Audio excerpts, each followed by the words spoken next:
Welcome to the iNetrepreneur Radio Show. We are so honored to bring you your host, the ultimate celebritypreneur, connecting businesses and celebrities worldwide. Winner of the Networking Organization of the Year, best-selling author, magazine publisher, trainer, and owner and founder of Network Together and the iNetrepreneur Media Network from magazines, TV, and radio network. We're excited to bring you your host, Mr. Robert W. Jones. Well, hi, everyone. Welcome to the show today. I'm glad you're here. It is a Thursday, and each Thursday from 2:30 to 3:30, we will have we're live, on this network here. We come to you through StreamYard. We go through LinkedIn, YouTube, and a bunch of other places, and we get, hundreds and thousands of views each and every week for the show, the iNetrepreneur radio show on the iNetrepreneur Network. A few things, a little bit of housekeeping I want to go through before I start our show today. The first thing I want to go through is I want to talk a little bit about, how you can find us. You can go to youtube.com, that's youtube.com, and type in after that iNetrepreneur Radio. That's iNetrepreneur Radio. And you can go there and subscribe. And each time that we come on live, you can get to our show immediately. So, please do that. We like to hear from you as well. So if you're out there, just say, hey, say hi, Janet. Hi, Robert. We're glad you're on the show today. We're just here to support you. The iNetrepreneur Network is a community of relationship-built entrepreneurs who support, give hope, and inspirations to others in the community. I also want to talk about the Facebook page. Like us on Facebook and also reach out to us there. We can be reached at facebook.com/ iNetrepreneur Radio. Yes, I get it all the time. It's a hard word to spell, but at least I can help train you on how to say it. But once you find it, please bookmark it, like it, subscribe to it, whatever you can, and then you'll never miss us when we come on air. I also want to talk about a place where you can go to find us for our meetings, our classes, and our networking events. You can go to ntevents.net. That's ntevents.net. We have almost 1,200 meetings and events each year at this calendar. And from Monday to Friday, even radio shows and even events put on by our members. Please go there and just support our community, do some business. Hey, contact me if you want to do some training as well. I'd love to talk to you. But before we go on with any more of these public service announcements, what I really want to do is I'm looking forward to bringing on our guest today. Our guest today is Ms. Janet Davis. Hi, Janet. How are you doing? I'm doing great. How are you doing, Robert? I am doing fine.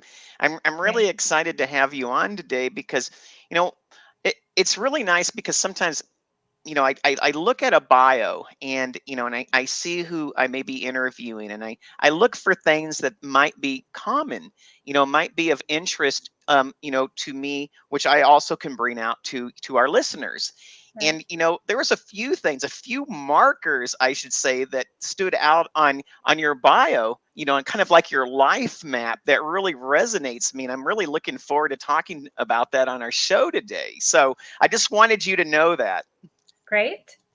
And then, and so I haven't been able to meet you like personally, but I feel like I already know you, which is kind of a neat thing. So I'm really excited about having you on the show today. And so to get started, I'm going to go ahead and put your banner across here. So, anyone who's on here, we of course always want you to support our members of the iNetrepreneur Network. And Janet Davis, I'm so happy that you're here today. But as I do with each and every show, especially when we have a longer segment like we have today, it is your show. And what I really want to do is I want to highlight, a little bit of the who you are and, go back and kind of like your life, plan a little bit and start out with like, where were you born and what was your early life like as you were getting your, eyes open to the world, Janet? Right. Well, I'm actually native to Arizona. I was born in Phoenix and a few years ago. And my father was a banker, and he was a general manager and vice president of First Interstate Bank. And the branch that he started at was in Goodyear. And Goodyear was quite a ways away from Phoenix back then. And so then he moved up to Phoenix, and I went to grade school and high school in Phoenix at about 38th Street and McDowell, which was on the outskirts of Phoenix at the time. I was very interested in horses, and I was able to have horses when I was very young and started getting into different organizations. Well, I want to talk about 30. Let's talk about this just for a second, just to get a little bit of perspective. We're talking 38th Street, correct? Mm-hmm.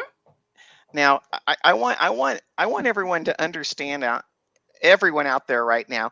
We are building in our communities. We're in the 200s. Like we have 238th Street. So when Right. you're talking that being on 38th Street was out there, I mean, that's almost like the center of the bullseye, in relation to how large this community of Phoenix has gotten, isn't it? Oh, it's huge. And when I was young, I used to ride my horses from my house at 38th Street to the mountains there at Hole in the Rock, right? And it would be all dirt. And then I would ride them back, and it was different, way different than it is now, for sure. Well, and another way to look at this in perspective is at one time in my life, I worked in the Biltmore area, and Mm-hmm. the Biltmore area, which it's very close to Camelback Mountain. I mean, it Right. was even up to the early and mid 60s, where actually clients in the Biltmore area could actually horseback and go Mm-hmm. shopping still. So that, I mean, we're not talking the 40s or the 30s or the 20s. No. We're still talking in the 60s. And I think for a lot of people, when they talk about Phoenix, you know when we say it really in a way a new community, it is new. It's not like Mhm. Chicago or Cleveland or Rochester, New York. I mean, this is a community that really has been built probably since maybe the mid to late 70s, isn't it? Yes, it is. And I remember stories of people saying that they didn't want the freeways in Phoenix because then it would make us like LA. And that was the big thing. We were not to be like LA. And look at us now. Well, and I, and for some people, and it's really amazing. That's what's nice about really living life and getting a little bit of perspective. But you know, Arizona State University was not always Arizona State University. It was actually Arizona State Teachers College, and Mhm. for a lot of ASU alum like me, you know, many of us don't even know that ASU really had to fight hard to be able to become like a top-notch state level institution like the University of Arizona. And Mhm. people go like, well, when it comes to rivalries, why is U of A and ASU so fierce in their rivalry? It really is because the U of A really wanted to be a one brand university in the state of Arizona. And being from Tempe, you probably were a part of some of these kind of like socially vicious fights, weren't you? Absolutely. Actually, my husband lived in Tucson. And so, yes, we have quite the rivalry. Yeah, and so I'm gonna put this up. So sorry, U of A fans. Although I have family that have gone to NAU, U of A, GCU, ASU. So we're all over the state. So we're always state first. And I always say, you can always bully your brother, so to speak, but you're not going to let anyone else bully your brother, type of thing. So I think that's how we are in the state of Arizona.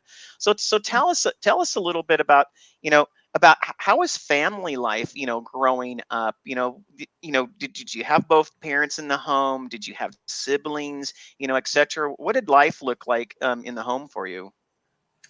So my dad, as I mentioned, was a banker, and my mom actually was a fruit packer. She went to Phoenix Union High School, and so she came from Phoenix. And I had one brother. He passed at 58, but that was our life. We just, we were a very close knit family.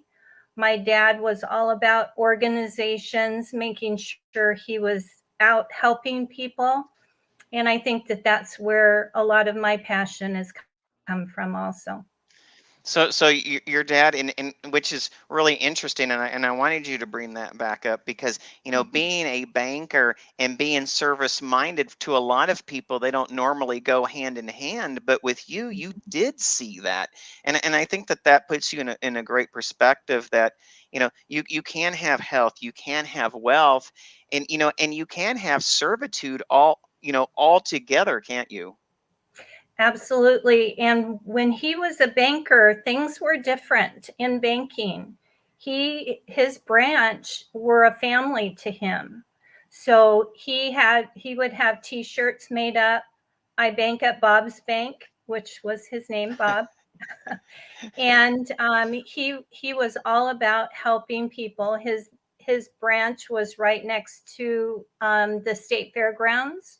So every year during the state fairgrounds, we would go over and help him with the branch. Everybody was family to him, and he would tell me stories of people, and I think that that really affected me and helped encourage me get into my second profession, which is insurance, and how insurance can help people. And there's always things that create resiliency. This last year and a half, maybe a little bit longer now.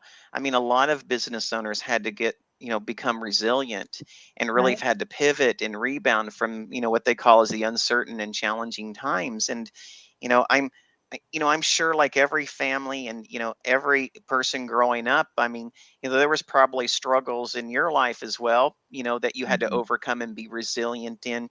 Tell us a few things that affected you early on, who have helped create you to be the strong person that you are now. Well, probably the hardest struggle that I had was I had three sons, and my oldest son was shot and killed, and he was only 24 years old. So that's it's helped me have a lot of empathy for people that are going through the same situation that I went through. Um, my father passed away very young at 59, and then my brother passed at 58. And so when I was getting close to that age bracket, it's like, Yeah. okay, I need to make sure I'm not stressed, because that's how they ended up passing. It was over stress. And I think it's really, really important. We talk so much about viruses and sicknesses and cancer and you know heart problems, but really, I think one of the biggest contributor that really expedites many things is what you're talking about here, and that's stress. Mhm. and Yeah. and I think that the management of stress is probably one of the most important areas that really need to be managed. And I say that very truthfully.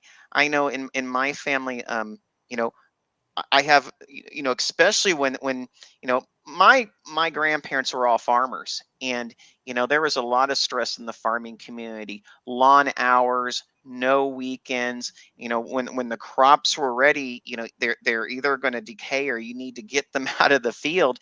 And a lot of the men in our family, passed away at a young age too. And I know. looking at my life, I'm already at the age, I'm 56 now. I'm already looking at my life and seeing that many of the men in my life had already passed at my age. And Right. but life has changed. I know that we look at it differently. We can be healthier. We Mhm. can pursue different things than our parents and our parents.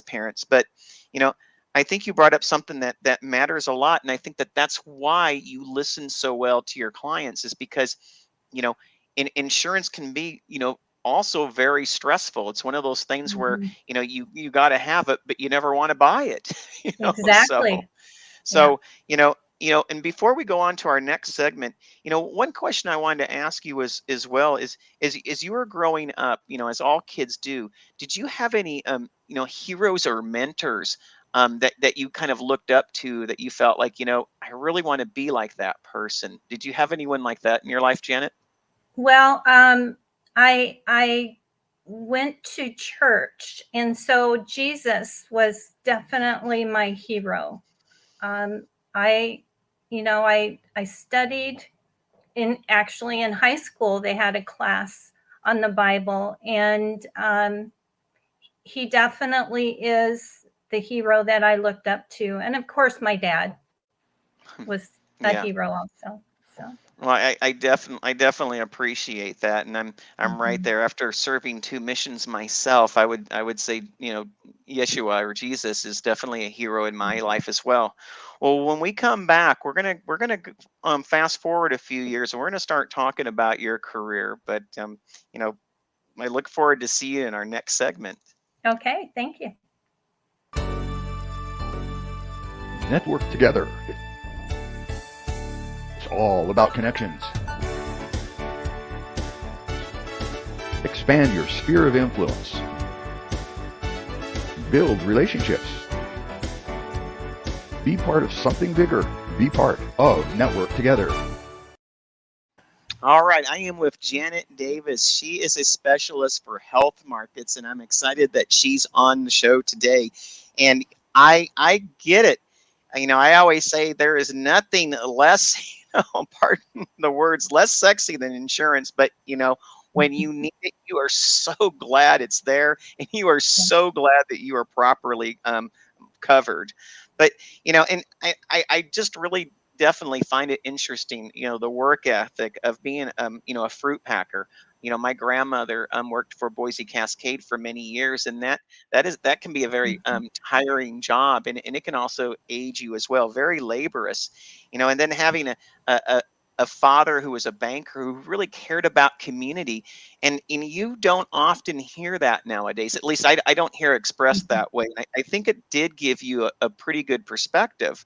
you know but you know but what I found interesting is, you know you have this diverse background of your mom being a fruit packer and your dad being a banker, but you had other dreams and desires, didn't you, Janet?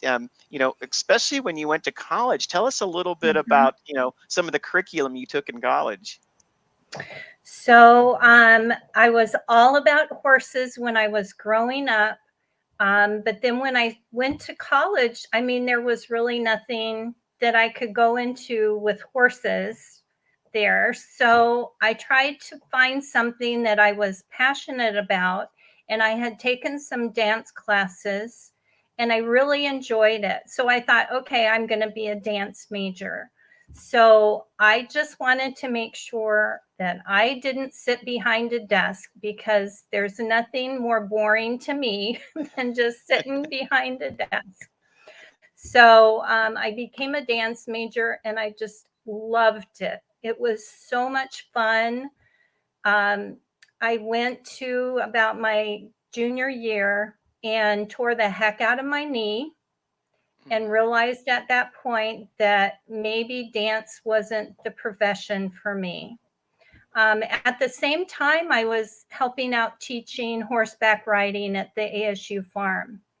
Um, but when I had that incident with my knee, I decided that I was going to go dance all the way.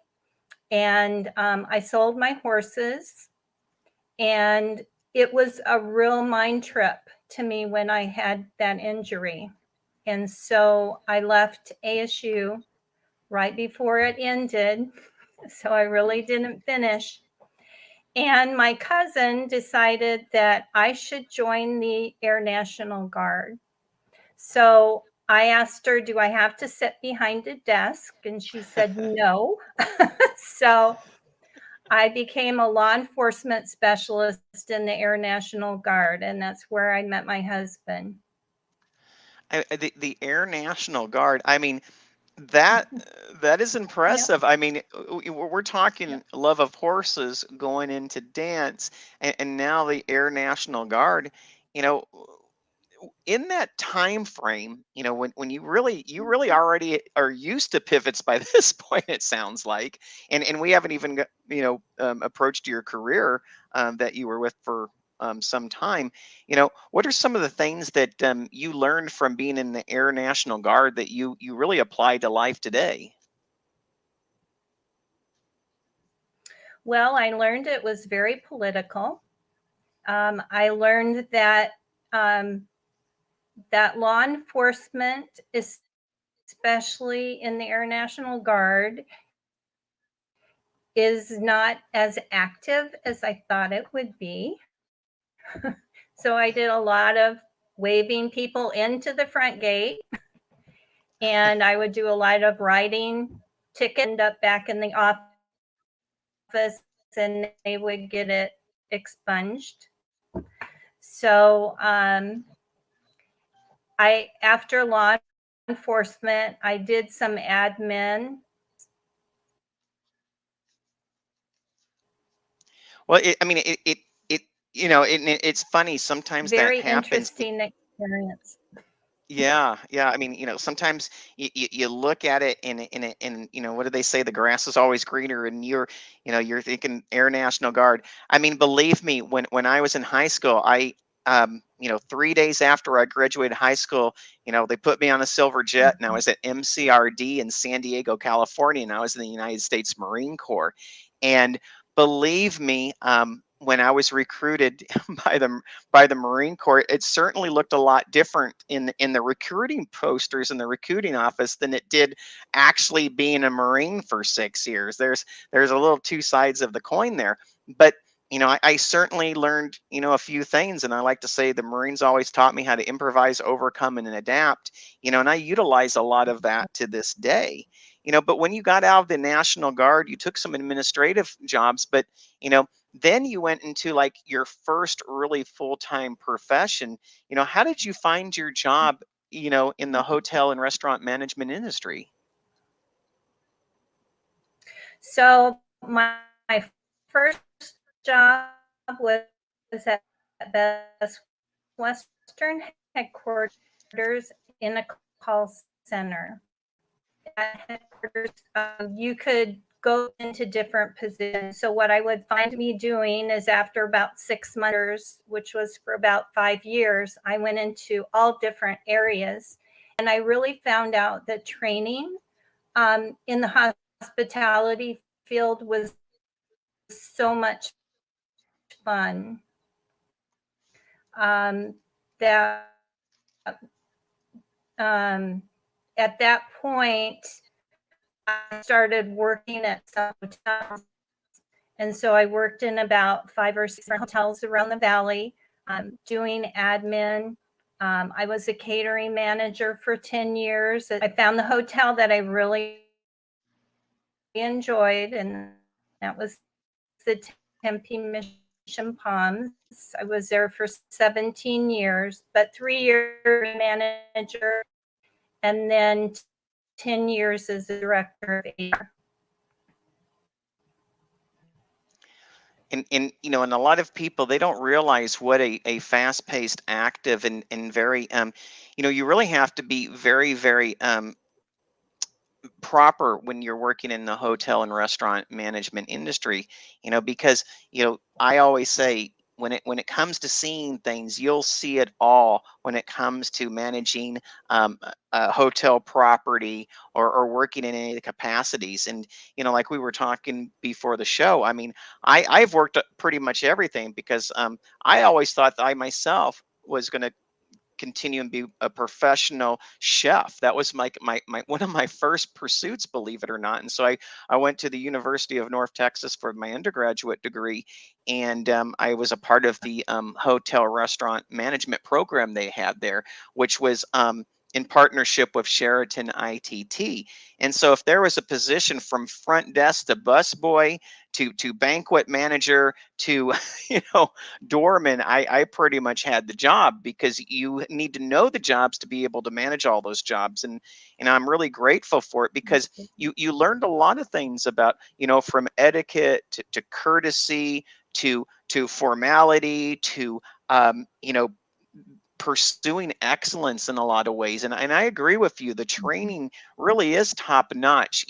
I believe that you learn more in the hospitality environment than pretty much anything else, because you have to be able to pivot with all the hats that you wear. I mean, even within a day.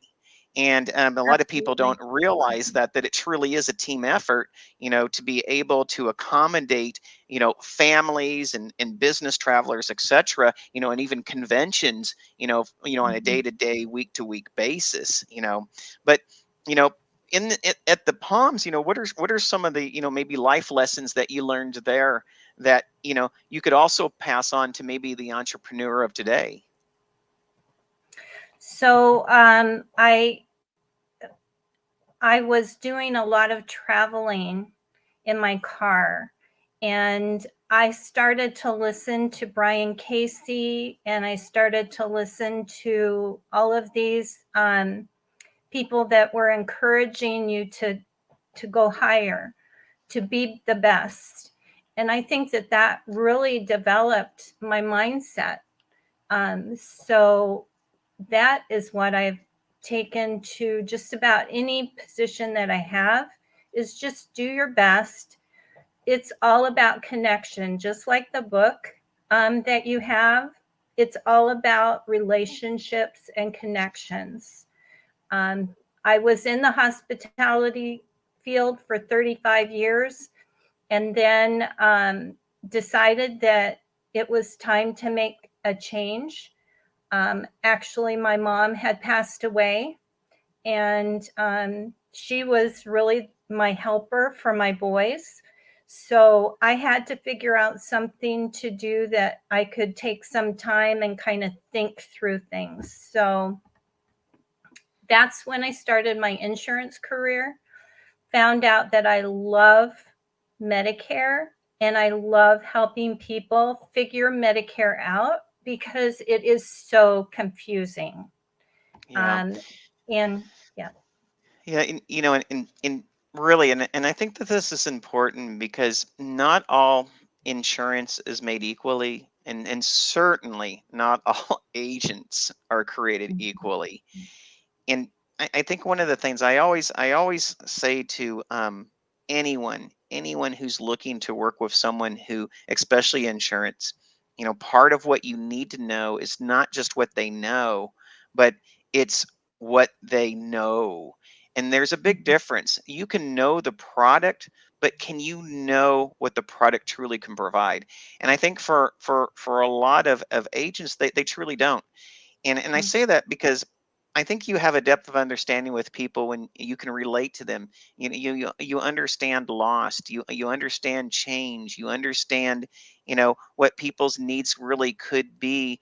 And I think that you probably have almost an emotional, not just the regular mental mindset, but an emotional feeling for them, because it is a tough road, to do it alone. Yeah. And I think that that's why you sit with them, and you work with them so much, because, you know, your loss, in a certain way, you've turned the loss, you've turned that attitude of being best.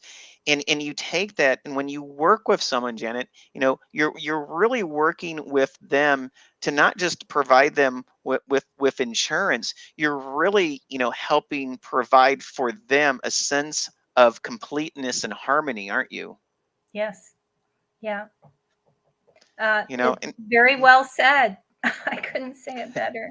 Yes, I very am passionate about helping people find something that is just going to be a good fit for them, and finding solutions, because there's so many questions that are so new to people in Medicare. So I really enjoy helping people and finding solutions. And I think that is a pretty big superpower too. One of the things I like to ask in this segment is as well is, right now that you have perspective in life, and from the day you were born to this moment in time, what would be something that you would share with the younger version of yourself right now, if you were able to go back and appear to the 20-year-old Janet? What would be some of the things that you would tell her to look at in life? I would definitely say don't worry about things. Give it to God. He's up all night anyway. But it's so easy to say it, but it's so difficult to do it. I've gone through 12-step programs because of my son. He was into drugs. That's what caused him to be shot, was drugs. And so with those 12-step programs, they kept telling you, just don't worry about it. And it's like, how do you not worry? It's just Mhm. really difficult. But it's all about worry, and just leave it in Jesus's hand and he'll take care of it. And worry goes back to what we talked about in the first segment, and that stress. I mean, it Mhm. worry is like, Yep. stress is really stress and worry. It's almost like stress is the false sense of worrying. And we Mhm. spend so much time with the head trash in our mind, worrying about things that may never happen. And one of my mentors once told me, so many people who are in the worry framework, we're a computer. I mean, we really are. Our mind is a Mhm. computer. Our Yep. body, has the ability to heal itself, and he always told me that. And he said, what we need to do more of is not, will it happen or can it happen, and what would happen, and where, and coulda, shoulda, woulda, all these things. He said to the worries, he said, Robert, keep telling yourself it's not can I, or would I, or will they, it's how I. And Mhm. he always said, for much of the worrying that happens in the world, if we just change the language, that mindset that's in our head, we can go from being worried to being productive. And I always really loved that about him, is he talked about changing words, so you can make the subtle changes that can bring you a peace and calmfulness. So my next question is, what are some of the things that you learned that you can give to others that are listening, to help alleviate their worry? So a lot of it is stress that they have. So being an empathetic ear, understanding or at least listening to what their concerns are, is such a big part of what I do. And then finding a solution, if there is at all possible a solution. Sometimes there isn't, and sometimes people just need to be heard. And so I just enjoy helping people that way, even if it's It just to listen to them. well, and I like you said that. I Mhm. I had another mentor told me it. He said, if you find solutions, you'll never have to sell another day in your life. Mhm. Yeah, Yep. and that really is true. And he always told me, he said selling is only a bad word if you don't know how to find the right solutions for the person you're selling to. And I think that is such a wonderful, wonderful quote. And it's one that I live with, and I believe that you live with that as well. Yes. Before we take another break and get on to our next segment, one of the things that I just want to ask you is, what is your driving force, Janet? I know it's helping people, but what are other things that live within you that just create that passion and purpose, that driving force? What does that look like? It's It's movement. It's helping others with understanding. Even when I am a trainer, because when I went into insurance, I found myself as a trainer in many of the positions that I had. And so, as a trainer, you're providing information and then you help people utilize that information. Um, and I love telling stories. I didn't realize it until I started really getting into the training. I just love telling stories. So I'm passionate about that part. And my question is what is it about those stories that resonate with you so much? I think it makes learning fun, and I think that the important part of learning is having fun doing it. You're really going to embed something in your mind if you have a good time, if you're relaxed and you're enjoying yourself. I think it's so important in life that we do that. I couldn't agree more. I feel like you're much more open to everything when you're having fun. I mean, Mhm, I always say this: if you're going to work, have fun doing it. If you're going to learn, have fun mhm, doing it. If you're going for a family outing, have fun doing it. We only have so much time, and let's make every yeah. minute of it. And fun sure sounds a lot better than non-fun. Yep, for sure. Well, all right. Well, I'm going to go ahead and play another commercial between the segments, and then we will Okay. come on and we're going to learn a little bit more about health markets. Okay. Sounds good.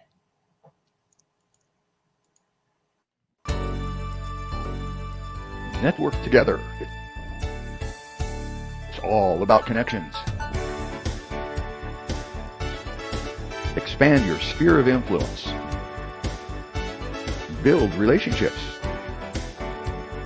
Be part of something bigger. Be part of Network Together. All right, everyone. We are here with Janet Davis. She is with Health Markets, specializing in the Medicare marketplace. I mean, to me, just even saying that word just almost brings up that dreaded word of stress or even that Yeah. other dreaded word of worry. And I don't know how many Americans out there are not properly insured or don't have insurance, and they just don't get insured because they just don't have the right person and the right information in their lives to make the best decision for them and their families. Mhm, And I think that that is probably one of the more tragic things that's going on right now nationally. And just even on the other side, I mean, statistics bear this out. Just like there's a lot of people that have coverage for themselves and their family, there's and maybe they don't have enough coverage. There's other people that are paying premiums that are far too much for what their needs are as well. I mean, it isn't just being under insured. There's a lot of people that are overpaying because they're quite frankly being overinsured, overinsold, overindulged, with someone who's mhm, just really trying to make a quick buck and really doesn't understand and take the time to look at what that person's needs really are. And I think that's a tragic thing that's happening now in the marketplace. And it really does, annoy me as being a mhm, consumer myself. I've heard story after story where, you know, the worst thing I can ever hear, and believe me, Jen, is for someone to say, "I didn't know that," or "I couldn't find that," or "I didn't know that person," or "I wish they would have told me," because mhm, those are the words that I just want to obliterate. And that's why, like in the iEntrepreneur, network community, that's why it's so important to have people like yourself in this community, because you can be that voice. You can look at the policies. You can determine and assess what the needs are, and then address it with the proper coverages and the proper plans for people who need to be properly insured, especially when it comes to their health. And mhm, so I know I got on my soapbox a little bit about that, but you know But really, I mean, quite frankly, you got into this profession to serve and to train, and what are some of the things that you can share with the audience that, just, they grind your teeth at night that wish you could do something about? And what are some of the, and maybe after that, tell us a little bit about some of the, wonderful things that you've seen as well in this industry. So, definitely have a number of things that are grinding on me. Number one, I am not a salesperson, and I've done sales in the past, but I'm an advisor. I'm a consultant.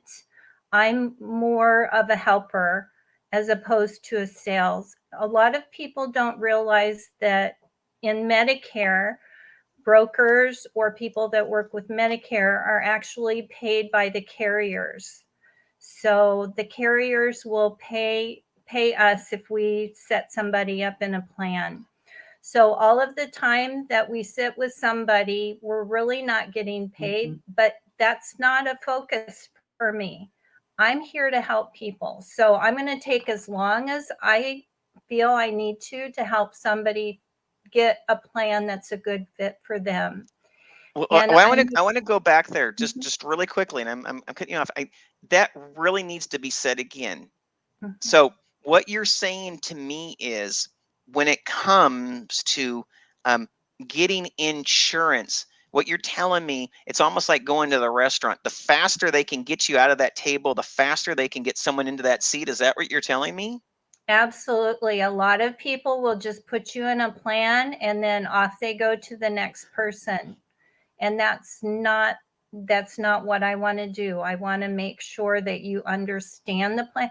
And I think that that's why CMS, which is the Center for Medicare and Medicaid Services, has so many requirements for agents to make sure that they take some time and explain everything that needs to be explained to people, because it is confusing. I mean, there have been agents that have told people, now, as a Medicare recipient, you get a Medicare card, right? A lot of agents have actually told people they can shred their Medicare card. And so they do what they're told. And so they shred their Medicare card. Well, you have to have that card and that information to get another plan.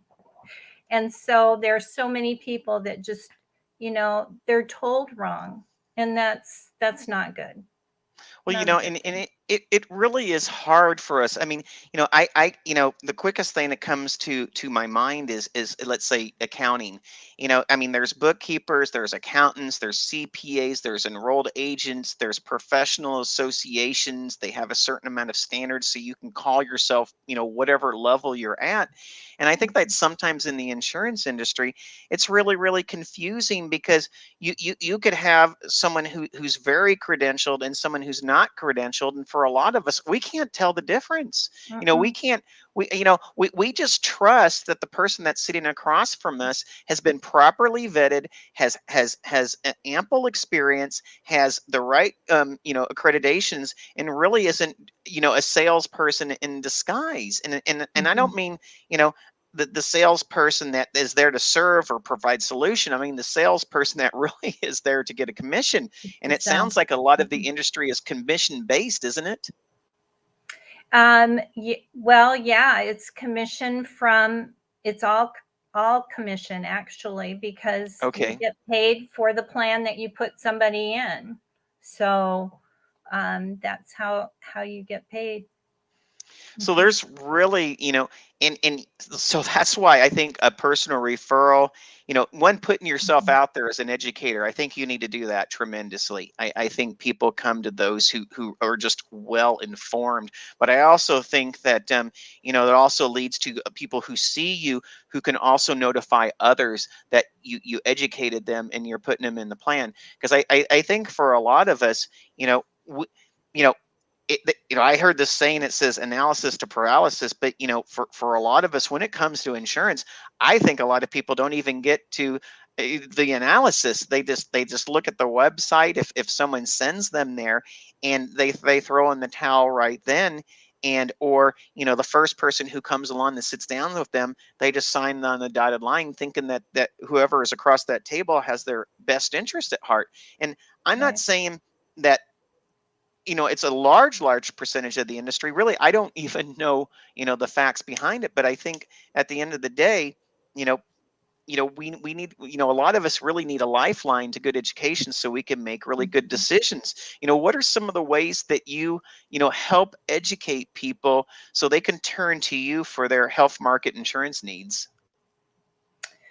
So I am going to be starting some educational seminars through the Valley where I can explain the ins and outs of Medicare, because for some reason, Medicare is so totally confusing.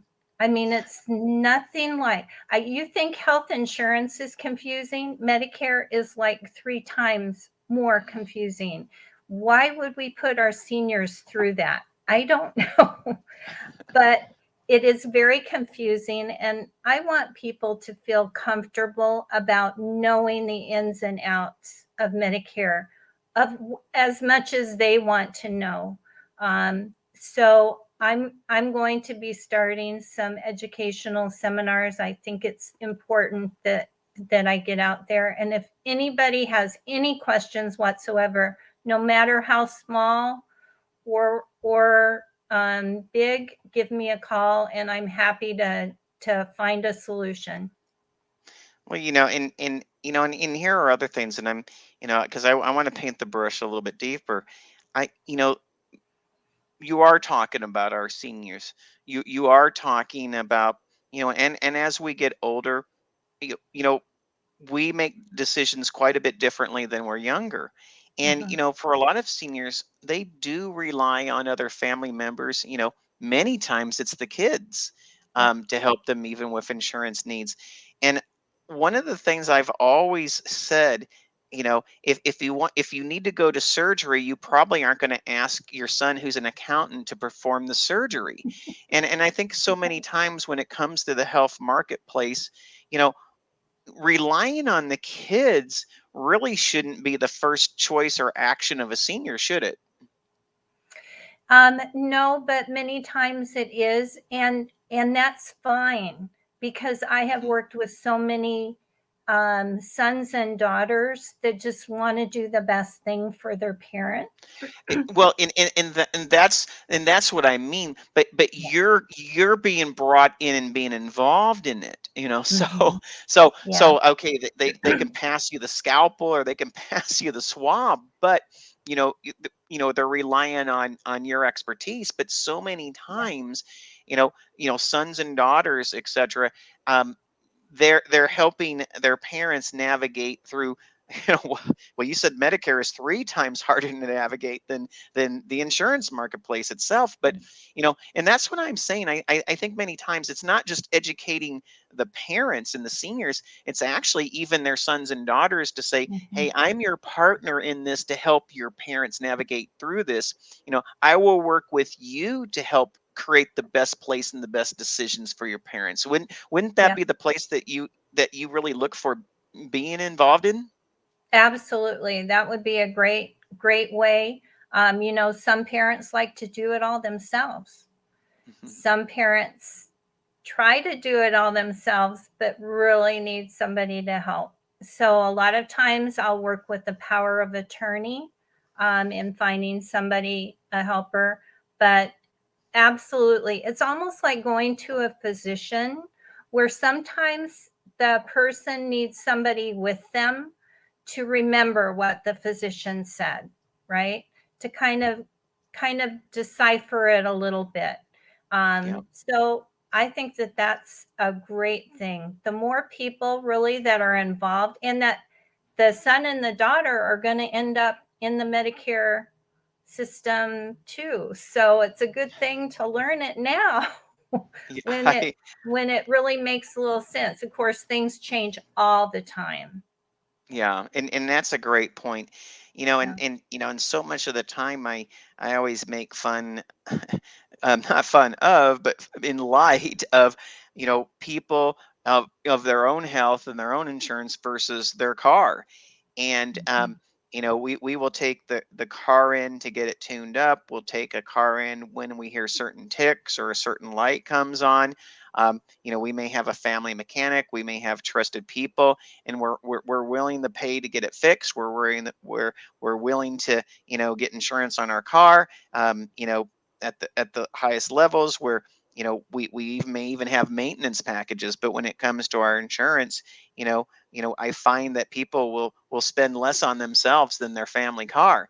And and and and I think sometimes that is something that I see, again and again. But speaking of like servicing a car, kind of like my question is, how often really, should we look at our changing needs and seeing if our policies, are effective during whatever time frame that we're looking at it. Is it every 3 months, 6 months? Is it A just a great, case per yeah, case basis? I mean, really, how often should we be making that a vital piece of our life? that's a great question. So, the first thing that I wanted to mention is that when somebody becomes Medicare eligible, they have Medicare, which is Part A and Part B. Hospitalization is Part A. Part B is the medical portion. They pay for the medical portion. Typically, if you've worked for over 40 quarters, you don't pay for Part A. Okay, so that's original Medicare. Many people will just have original Medicare, which is not good. So, what happens with original Medicare? There's no out of pocket maximum. So, if you were going into a hospital, the cost could be tremendous. So, we want to make sure that they get a plan that fits with Medicare. Okay, that gives them the out of pocket maximum. With Medicare, there's two types of coverage. Mhm. You should usually, especially with prescription drug coverage, you want to check your plans once a year during the annual enrollment period. It's called AEP. So it happens every year, October 15th through December 7th. At that point, somebody can make a change to the plan or they can just check their plan. What happens is the pharmacy, especially the pharmacy portion of the plans, they change every year. And so if your doctor has added medications or if you've changed them in any way, you always want to check to make sure you're getting the lower cost for your medications in very low cost. But it just depends on the plan that you're in. But it's so important to check your medications, Well, especially every and I year. think that is something that I appreciate you brought that up, because another place that I think that you do versus, it's one thing again to sell the insurance and even to know the family, but it's not that you're giving advice, it's you're just helping them with best practices so they can also self-manage quite a bit of this. Because again, I think it's just taken, a very, very large funnel of information and saying, you know, giving an awareness, that hey, be thoughtful about taking the medication, be thoughtful about utilizing your physical therapy. I mean, because there's even limitations within limitations. It could be, you're on a plan with physical therapy and you need to know that you may only get 40 visits per year. So if you hurt your arm, you may want to say don't take all 40, because you may need to use PT at a later date. Or Mhm. you need to go through, maybe like you were talking, the prescriptions, a prescription check to make sure that they're not going to adversely affect each other, because it kind of turns into a cocktail that's going into your body. I mean, learning you know best practices of wellness checks, and making sure that patients are going to their wellness checks, because a lot of insurance companies actually you know kind of, I don't want to say mandate it, but really pursue their their um, their clients who are covered to go for wellness checks. I mean, there's a whole litany of things to have to keep keep abreast of, isn't there, Janet? Absolutely. And the plans keep changing every year. So, what's important to you, you want to make sure you have a plan that the same thing is as important. So, with Medicare Advantage plans, they have what we call a star rating. And with the star rating, CMS, which is the Center for Medicare Medicaid Services, gives the plans a star depending on how their customer service scores are, how many times the people are going in for their appointments, how the utilization is. So they're very well aware. The plans are very well aware how they should be acting for the participants in taking good care of them. And they're incentivized by CMS to make sure that they're taking good care of their customers. So that's really important. Well, and I think that the customer service and client care are paramount to to having happy, healthy people. And kind of like my last question, because can you believe it, an hour has almost gone by that quickly, Janet? My last question is this: how can people find you? How what are ways to get more information? Do they set an appointment? Do you meet them in public? Do you use Zoom? What are the best ways? Can you look at coverages? Kind of just walk us through. Um, how to contact you, and what does that initial conversation look like for your prospective client? Very good. So my cell phone number is the quickest way to get a hold of me, which is the 602-796-3654. That is my direct line. And on my website, which is the janet.davis@healthmarkets.com, it actually allows you to look at different plans if you'd like to do that. And it gives you, of course, my cell phone number. You can email me any questions that you have. The thing about Medicare, because it is so confusing, it's fine to give me a call to get you started. And then I've done Zoom calls. I have fun with Zoom. Zoom's a lot of fun. I think it kind of helps to go over the written information together when we're looking at different plans. So that is a good way.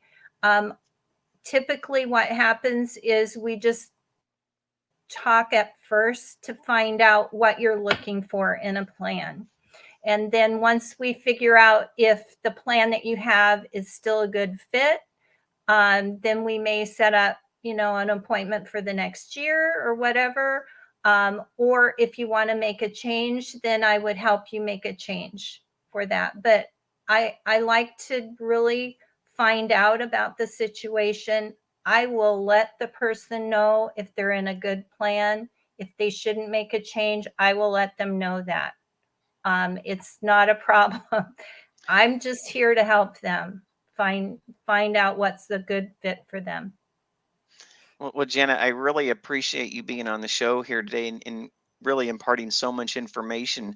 I know myself personally, insurance, Medicare, it can be a very complicated place. And as we're all growing older, which I hope we all do, because every day is a gift. For some of us who may think it's far off, it comes a little bit quicker than what you think. And if you're not properly insured, or if you're paying too much, and if you're stressing, don't, reach out to Janet. reach out to even someone else that's in her field. But the basic thing I'm trying to say is just reach out. They said in the Marine Corps, the first thing that you got to do is just stop the bleeding. Please don't bleed anymore. Get an expert in your corner, have them help you out. And I recommend Janet Davis wholeheartedly to help you navigate through the Medicare marketplace. Janet, thank you so much for being on the show today. I appreciate that you were here. You took your time to be with me. That's saying something right there, okay? Thank you. It was awesome. I really appreciate the opportunity. All right. Well, thank you. Well, that was our show today. I was with Janet Davis of Health Markets. They special care in navigating through the crazy world of the Medicare marketplace. I learned a lot myself today, and but the main thing I learned is I learned a little bit more about Janet. So again, you can reach us here on the iNetrepreneur Network every Thursday from 2:30 to 3:30. I know you all have things to do and places to go, but you took this time and this place to do it with us, and I want to say thank you for it. Everyone have a great day. Until we see you next week, go out, get out, connect, and start those conversations. Thank you, everyone.